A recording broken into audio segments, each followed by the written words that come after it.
everybody else. Being myself is something I do well. Whatever you do, do it good. Whatever you do. Hiya Graham, lovely to meet up with you and do some work on your game. Apologies first of all on the delay you've experienced in receiving your recap. The day after we met, I was away on holiday with the family. Unfortunately, since returning, it's been rather hectic up at the club. So apologies first of all for the delay in getting this recap live for you. In regards to the key points we covered during your session, it was a really good session, nice and productive. What we were seeing at the start of play was a player who, first of all, was hinging the wrists a little bit incorrectly. You can see that the body's not really doing a lot, the wrists are hinging a hell of a lot. And at this point in the swing, slightly earlier, but we can't quite see it from this view, the hands have already started to separate, so we're losing pressure on the left thumb with the right hand at that point. So the first thing we talked about was improving the ability to maintain the pressure on the left thumb throughout the backswing, and the way we were going to do that was to try and build up the swing, squeezing the elbows together. So what was happening when viewed from down the line, the elbows were dividing substantially very early in the piece, and as a result that right hand was coming off the left thumb, losing pressure point 1. So that was the first protocol for us: squeeze the elbows together, maintain pressure point 1.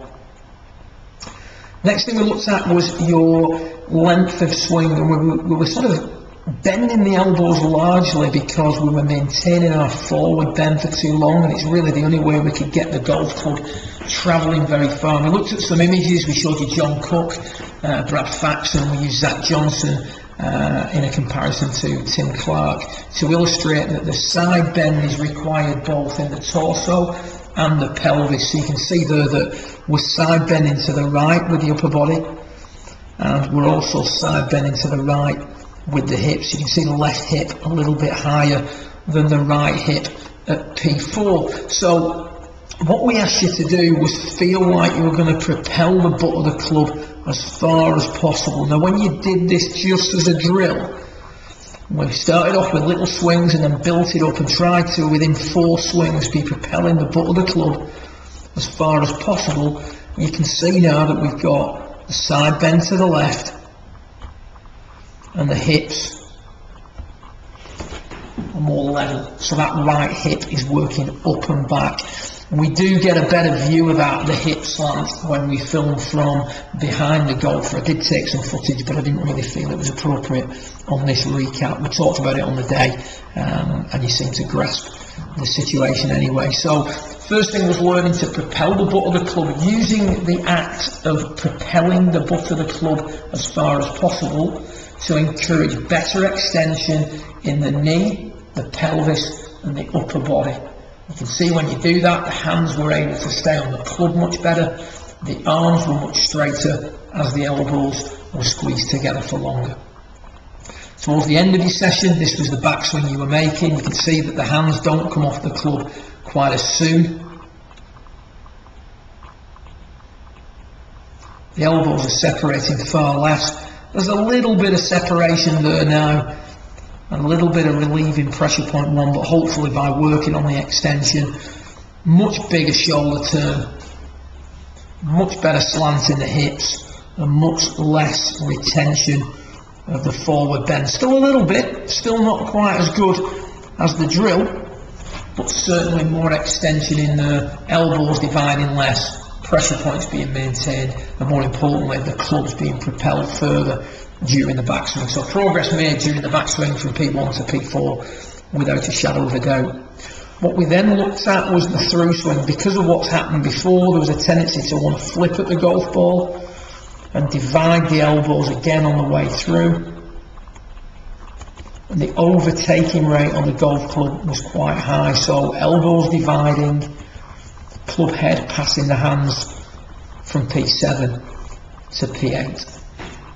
So the first thing we did was we just hit some little shots with the weight forward and the handle forward, just trying to maintain that position through impact, just to give you a feel for what should be happening through impact. You can see the handle leading the club head, elbows staying together. That's the arm straight part of the 10-word template that we use in stack and tilt. So weight moving forward, handle leading the club head, arms staying straight. Much better looking through the ball position at that point.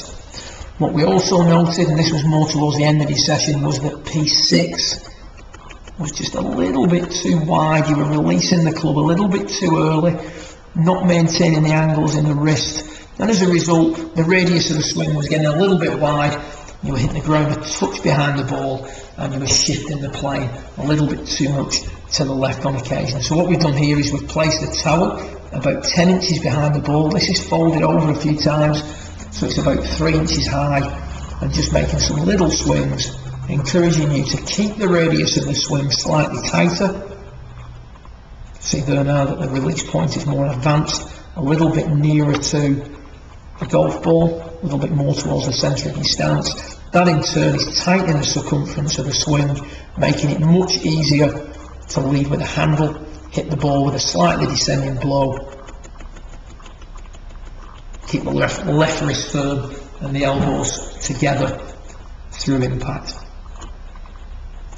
So to summarise, put my teeth back in, so to summarise, propel the butt of the club as far as possible, maintaining the pressure on the left thumb with the right hand. Keep the left wrist firm, spend some time with a firm left wrist, punching balls forward, keeping the arms straight, always trying to tighten the radius of the swing. We did discuss driver, and we mentioned that when you're hitting the driver, the moving the hips forward far enough aspect is more difficult to do. So just put the hips a couple of inches further forward and address, and that in turn is going to make it much easier to control the amount at which you cut the ball when you swing it badly, more importantly, your ability to draw the ball when you get all the pieces in place. Good luck with it, and I look forward to watching your progress and meeting you again soon. Well done.